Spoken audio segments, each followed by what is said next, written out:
Every Saturday morning in the 9 months that I've been here,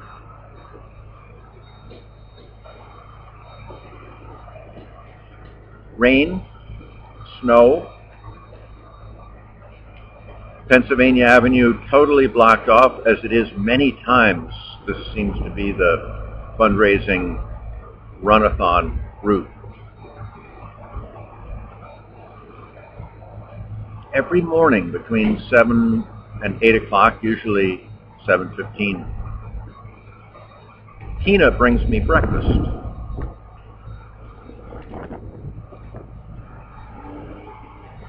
And on many Sundays, she does the same. She must get up at 5 Saturday morning. That's not how most people choose to spend their time. She arrives in her car or a car, often bringing associates, friends.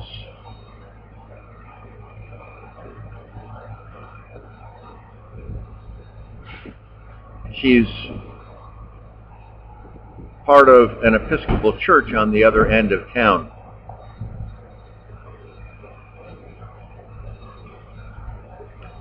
Nothing stops her. She doesn't bring it only for me.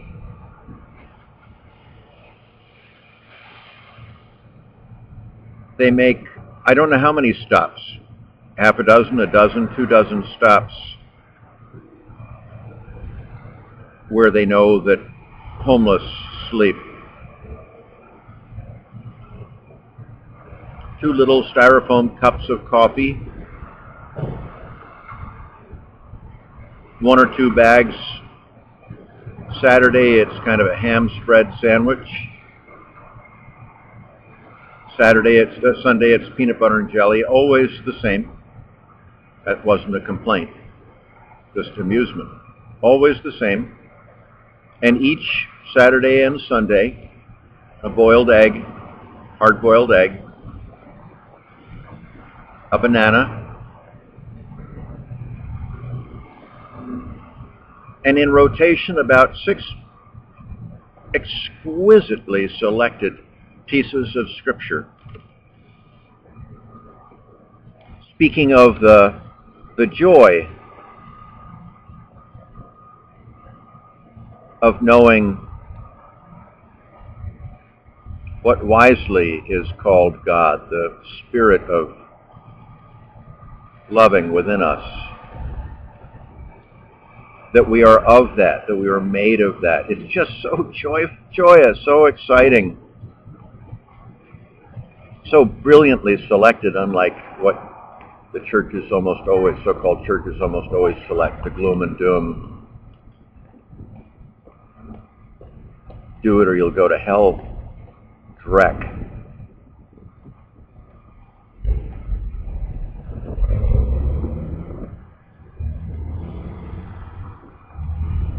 Except for growing up around my dad and a few other loving people,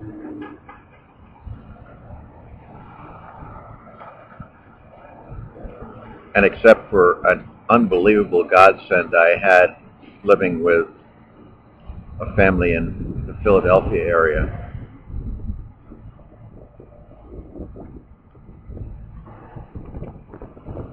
a clan that pulled me off the street almost literally after my first hunger strike.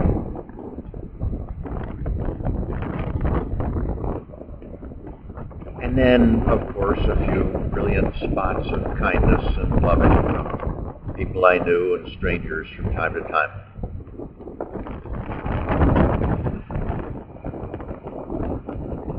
But I don't recall feeling more loved, except for those exceptions, than I do here on the street.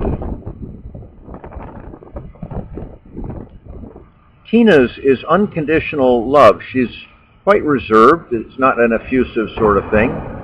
There are pleasantries. But I don't know how to explain what... It's definitely not out of some obligation that she's doing this. It's out of a human feeling, a feeling of connection.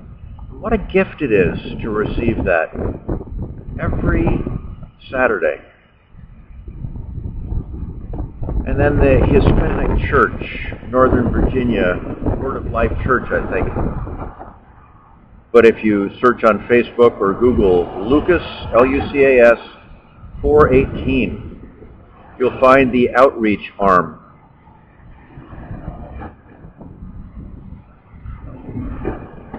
Headed by Alex,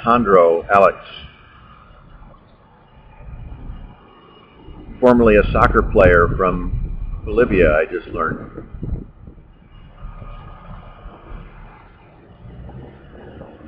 Ten people, often new faces, arrive in his tour guide bus. The first 2 Saturdays of every month in the morning with a hot breakfast out of the back of that tour bus. And the second 2 Sunday nights with a dinner. Just brimming with universal family love.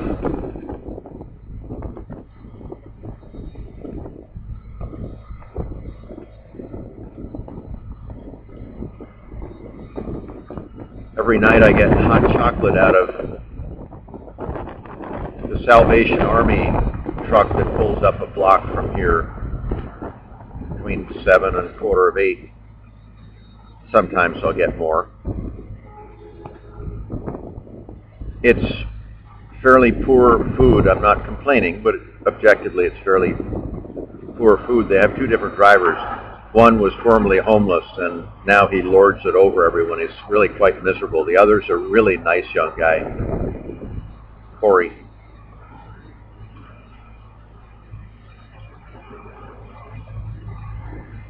But the woman that seems to be somewhat in charge of homeless outreach, I don't know her name, I've seen her 3 or 4 times, was here the other night, gave me some gloves. She doesn't usually come out, but I've seen her. She comes out once or twice a year. I told her of my cancer in the conversation, and she was genuinely touched. I told her that I've refused treatment because I'm unwilling to have that kind of resource come to me. $30,000-$60,000, enough to keep twice that many children, 60 to 120,000 children alive for a day. It's what it costs, 50 cents a day. And in such an honest, heartfelt way, said, you know, if I get a similar sentence, I expect to do the same thing. She wasn't learning from what I said. She was sharing that she's arrived at the same conclusion. But it was so kind. It was not kind. It was so loving.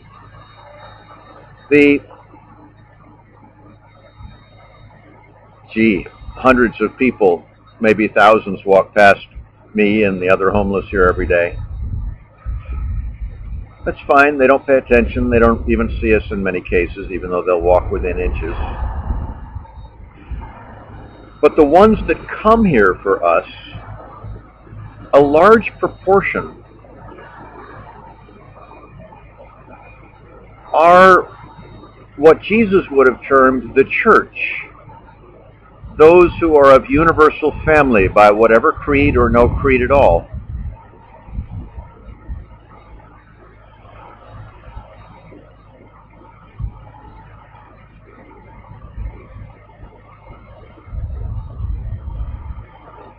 I'm homeless, almost without resources, living on the sidewalk in front of the Canadian Embassy to do my little part of trying to avert ecocide, which doesn't look like it'll have a snowball's chance in hell of us doing. But that's not for me to know or to control. It's for me to do my part. But would you have thought